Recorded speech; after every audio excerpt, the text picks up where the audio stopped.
Welcome to the Tech Egg. Don't get scrambled. Enjoy the video. In this video, I will show how to make your own mousse for hair, easy method.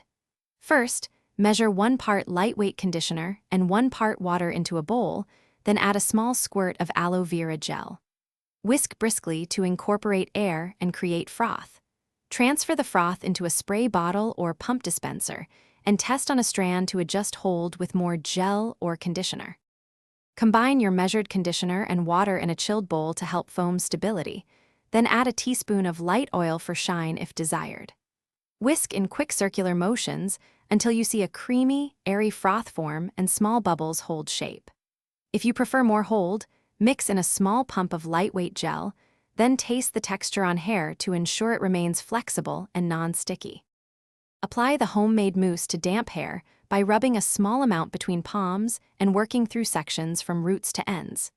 Use a scrunching motion for waves or wrap and roll for curls, then either diffuse on low heat or let hair air dry for soft hold.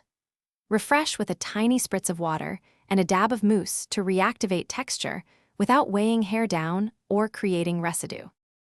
Thanks for watching. Consider subscribing if I helped unscramble your problems.